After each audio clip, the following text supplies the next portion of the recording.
estamos aquí en el living junto a Macarena, a Janina y a Bruno, que son integrantes del Centro Pedagógico Raíces. Así que bueno, les doy la bienvenida a los tres. Bueno, muchísimas gracias en nombre de todo el equipo. La verdad que es un placer venir a contarles lo que hacemos día a día. Y bueno, acá dispuestos a comentarles lo que deseen saber sobre el síndrome de Asperger, que la verdad que tiene muchas aristas interesantes y positivas para seguir aclarando la sociedad y que nos puedan acompañar en este proceso de educación. Arranquemos por lo básico, Janina. Te propongo, empecemos a definir qué es el Asperger. Bien, en realidad está dentro de los trastornos del neurodesarrollo.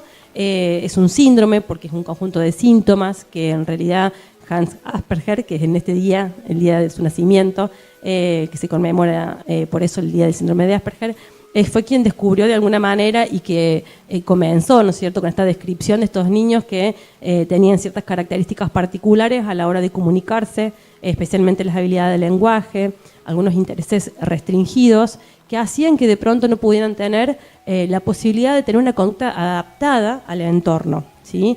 En realidad, sobre el síndrome de Asperger se conoce poco porque justamente tienen un nivel intelectual normal, por así decirlo, dentro de lo que es la línea media de inteligencia o superior. Entonces, son niños que la mayor parte de su vida pasan transitando en diferentes entornos, como el escolar, por ejemplo, que es el primer ámbito educativo, sin grandes dificultades, por así decirlo. Pero aquí viene la gran necesidad de parte del entorno educativo, de los docentes, de poder ampliar un poco la mirada y la observación de estos alumnos, porque ya desde primera edad empiezan a tener ciertos rasgos que tienen que ver con cómo se comunican, ¿no? La mirada, qué interpretan de la comunicación y de la interacción social.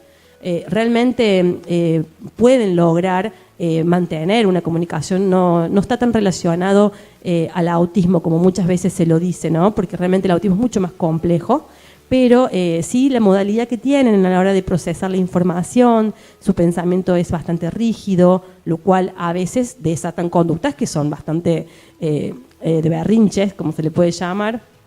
Y bueno, esto por ahí a veces detona la mirada de alguien que dice, bueno, ¿qué le está pasando a este niñito?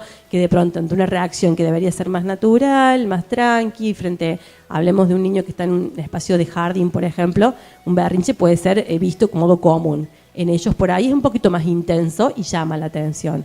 Por eso la mirada del grupo docente y de las personas que están a cargo es esencial. El diagnóstico precoz es lo ideal siempre. Y a eso quería llegar en cuanto a que desglosemos un poco cuáles son los rasgos de un niño que puede tener el síndrome de Asperger. En realidad, las características que son más notorias tienen que ver con los intereses restringidos. Este nivel de pensamiento que ya comienza a ser rígido desde temprana edad, ya sea en la elección de un juguete, por ejemplo, y que tenga la colección y que nunca sea suficiente, ¿no? Y que la ordena de una manera bastante estructurada. Te quiero cortar porque lo dijiste dos veces ya. Explícamele a la gente qué es el pensamiento rígido.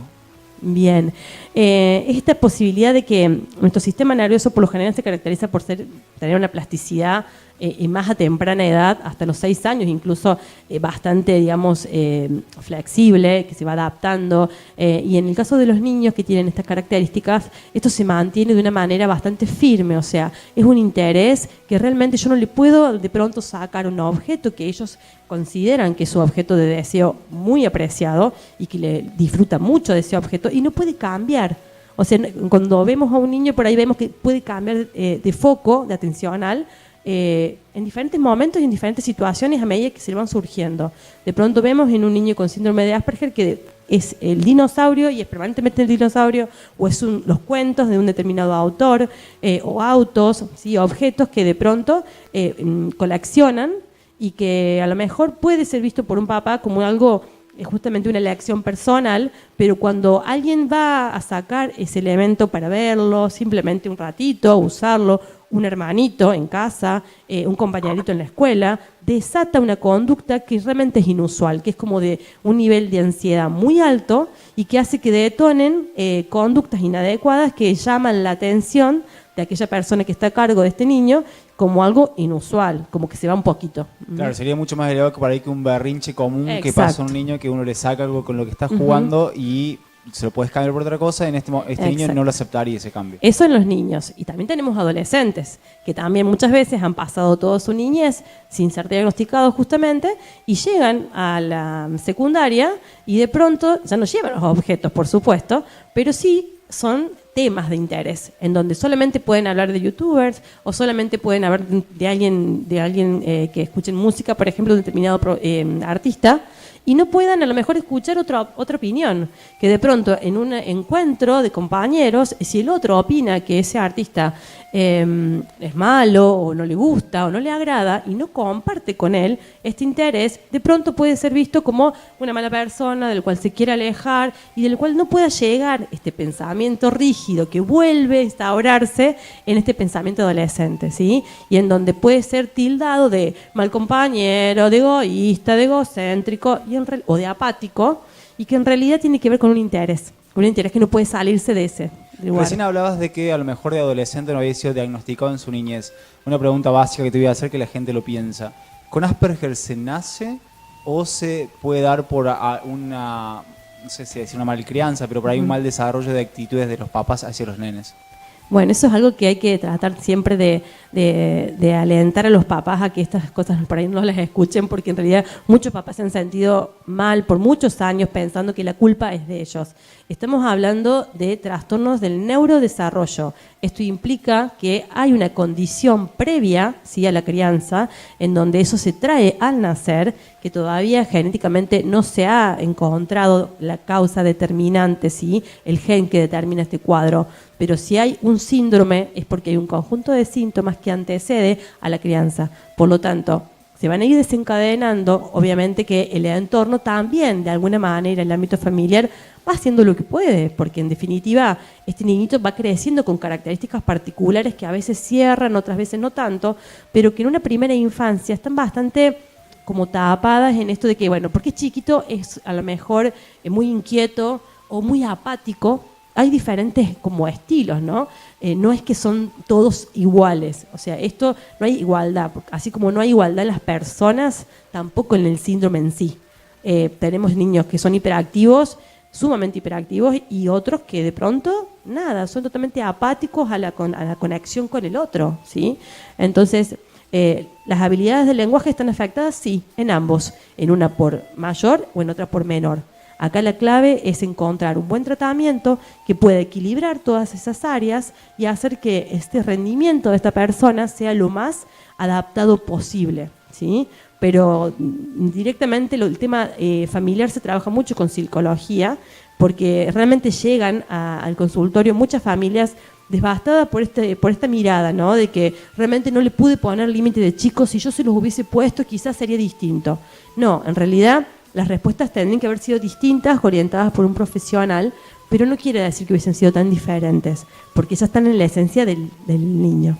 También debe pasar, creo que la gente lo debe pensar en su casa, que muchas familias, o a veces el no querer reconocer que mi hijo quizás es diferente, y quizás creemos que es común determinado berrinche y no queremos ver que a lo mejor necesita una atención especial. ¿Les pasa eso a ustedes también? Sí, permanentemente.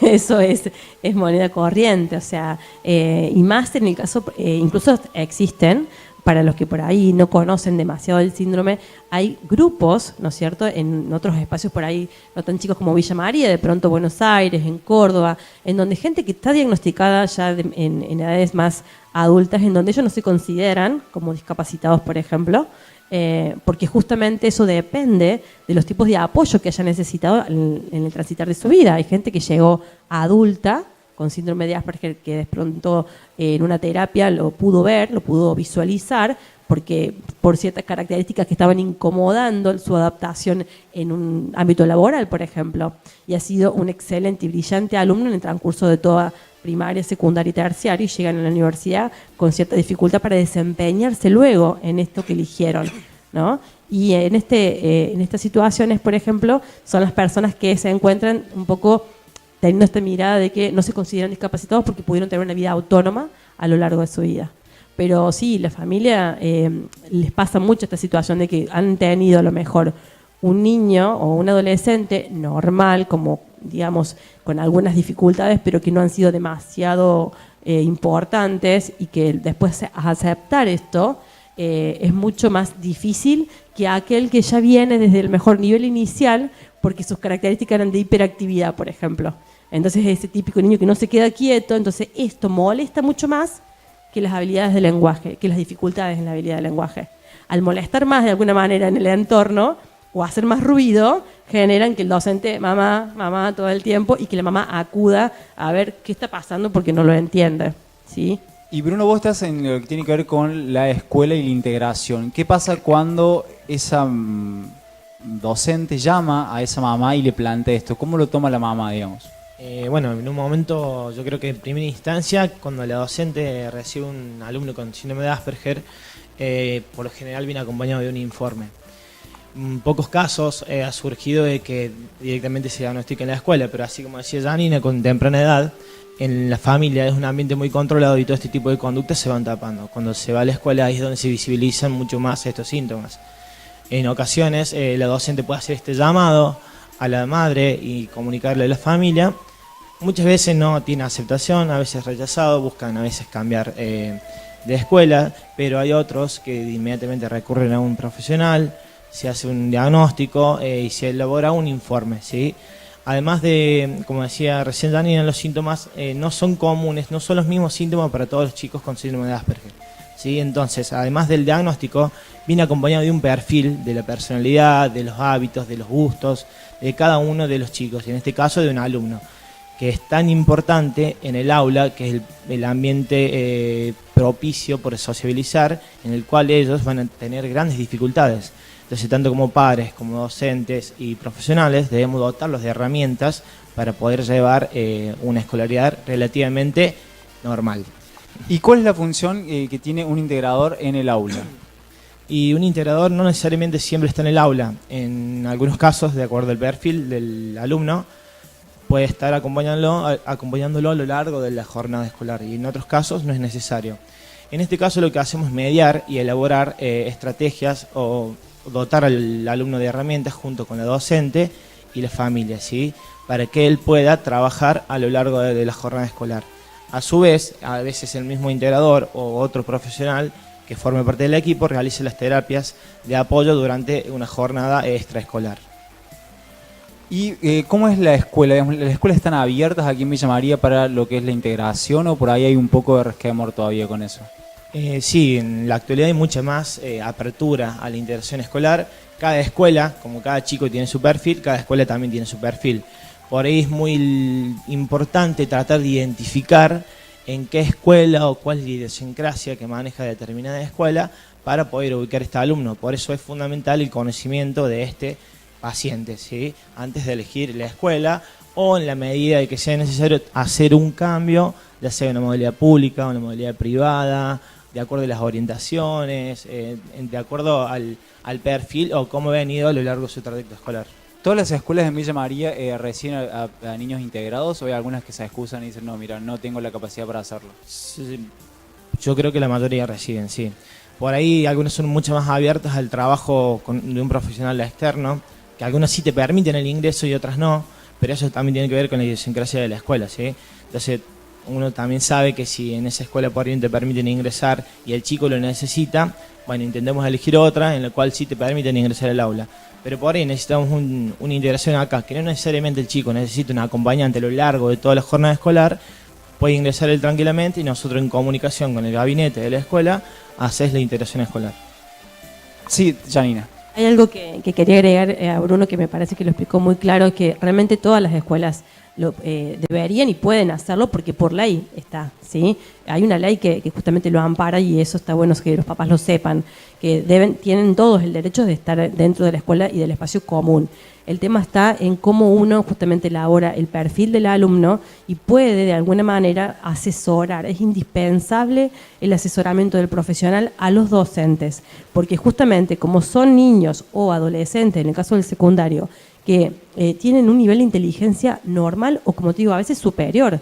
Hay chicos que realmente en matemáticas son sobresalientes, por ejemplo, y la profe de lengua no puede entender, aunque nosotros le damos toda una información que tiene que ver con un sistema nervioso, que diferentes áreas están más fortalecidas que otras y demás, pero que en lengua, por ejemplo, no se pueda defender o que pueda ser muy acotado el trabajo y sin embargo ser tan brillante en otras áreas. Entonces se acompaña esta mirada un poco prejuiciosa de decir, ¿por qué para ciertas cosas están bien y otras están mal? ¿Se hace o no se hace?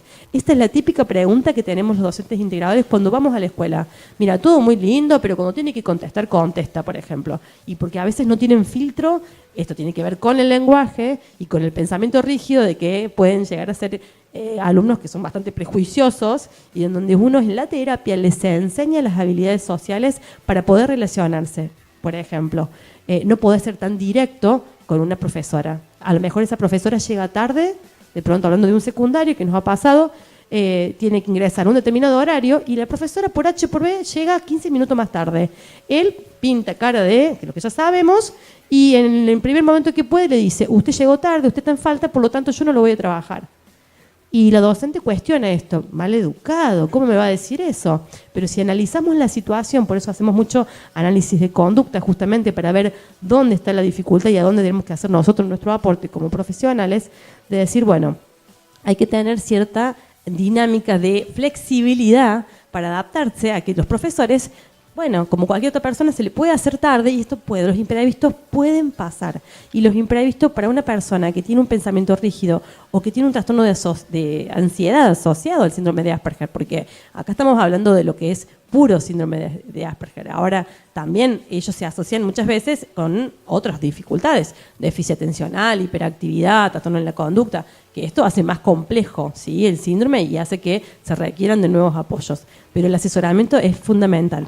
Y Macarena, como asistente social, el Asperger no distingue estratos sociales, digamos, está en todos los lugares.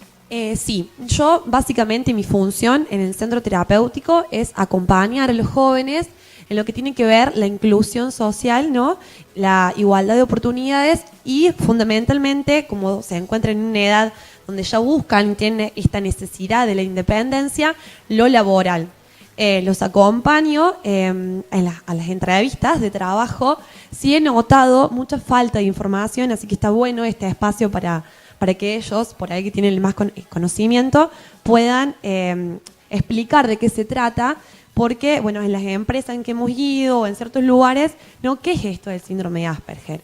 De repente se los acompaña, ¿por qué? Porque en esta dificultad de la interacción social y del lenguaje, frente a ciertas preguntas, ellos hay cosas que no las pueden interpretar por este pensamiento rígido, entonces se necesita de un apoyo de alguien para que el otro no los mire como diciendo, ¿qué le pasa? ¿Por qué me responde así? Porque tienen por ahí, en esto de ser tan literales, no comprender bien al otro, ¿no? Entonces, bueno, se los acompaña a los chicos en todo esto de la inserción, ¿no?, y de la búsqueda de trabajo. Y Villa María es una ciudad que está preparada para para personas con Asperger, o sea, somos integradores de personas con Asperger en lo laboral. Yo, por mi experiencia, por lo que tuve, noté mucha falta de que no había mucho conocimiento sobre esta problemática. Como que falta todavía, ¿no?, esto de los prejuicios. Ante la duda, ¿no?, de que con qué me va a salir, prefiero no. De hecho, los chicos que han tenido las entrevistas no han tenido oportunidad de trabajo. ¿Y eso ellos cómo lo toman? ¿Es como que es muy pesado para ellos? ¿Ellos logran darse cuenta de este aislamiento que la sociedad les da? Sí, totalmente. De hecho, en la entrevista que tuvimos, él mismo, ¿no?, hablaba de su diagnóstico y él fomentaba las fortalezas. Porque si bien a lo mejor en lo social no es muy bueno, no tiene muchas herramientas, es muy organizado, es muy estricto, te va a cumplir un horario bien, entonces no se le da la oportunidad de las herramientas, de que él puede mostrar sus herramientas. Y ellos identifican eso, ¿no? Ellos lo pueden explicar y se dan cuenta de sus limitaciones. Janina, nos asusta lo desconocido y por eso nos damos la oportunidad. ¿Crees que es así? Sí, yo creo que en realidad los prejuicios de que tenemos que tener siempre ciertos estandartes, ¿no?, de formas de comunicarnos y que esas son las adecuadas, en donde por ahí se tolera poco y no se da el tiempo a veces para conocer a la otra persona, ¿no? Yo creo que personalmente pueden dar en esto de, bueno, ya hace muchos años que vengo trabajando con adolescentes y realmente los veo con mucha carga de angustia y muchas veces se tiene que llegar a la medicación incluso porque se terminan aislando más de lo que deberían. O sea, de por sí ellos pueden tener una orientación a preferir, ¿no es cierto?, estar más tiempo solos, porque es donde más cómodos se sienten en realidad. Nuestro labor es justamente encontrarles esos grupos, por eso tenemos los talleres de habilidades sociales, en donde se encuentran con diferentes justamente estilos y en donde pueden comprender sus propias dificultades viéndola en el otro, ¿no? Entonces también es necesario fortalecer. A veces los papás, especialmente de adolescentes, tienen miedo de ingresar a un centro terapéutico que de pronto implique esto, ¿no? El taller laboral desde ¿qué es lo que es habilidades sociales? ¿Qué va a aprender? No es lo mismo aprender algo académico que algo que tenga que ver con habilidades sociales. Y en realidad es lo más rico que tiene la terapia para ofrecerles. Eso te iba a preguntar, que a veces le debe pasar a ustedes con los prejuicios de los papás que dicen, bueno, si lo pone a mi hijo con otra persona más con Asperger, va a ir para abajo, no va a ir para arriba, tiene que ir a una escuela normal, porque ahí se va a desarrollar más. Eso, ¿cómo lidias con eso? Más que nada con la interpretación de, primero, comprenderlos a ellos como papás, ¿sí? Esto es algo que ya está instaurado socialmente desde que nacemos en la sociedad que vivimos, tiende a homogeneizar permanentemente, y los modelos que tenemos ahora sociales más nuevos en esto de poder ver la diversidad y la inclusión, es como que nosotros siempre vamos más atrás de las normativas y las leyes que ya vienen de otros países y de otros lugares en donde más están desarrolladas y más oportunidades tienen. Pero los papás, cuando comienzan a ver que su adolescente, de pronto, nos ha pasado, que terminan en colegios privados incluso, en donde se suponen que tienen un montón de oportunidades y demás, y en donde académicamente se supone otro constructo social que es mejor que el público, por ejemplo, cuando no es así, pero bueno, socialmente se ve así a veces, son papás que vienen medio choqueados, que dicen, bueno, ¿y ahora qué hago con este adolescente que está todo el día en la pieza sin saber qué hacer? Y cuando se le da la propuesta y uno le dice, bueno, mira, tenés el taller de habilidades sociales en donde hay un grupo, ¿y qué? ¿Son todos iguales? No, justamente, no son todos iguales. Entonces nos encontramos y la verdad que la pasamos muy bien, especialmente. Eso, ahí está la diferencia por ahí en terapias que son a lo mejor mucho más estructuradas y en moldes más viejos, como quien dice. Entonces, bueno, como que justamente uno disfruta de interactuar y es uno más a la par, porque son todos adultos o jóvenes, y en donde se pueden desarrollar habilidades increíbles y aprenden unos del otro.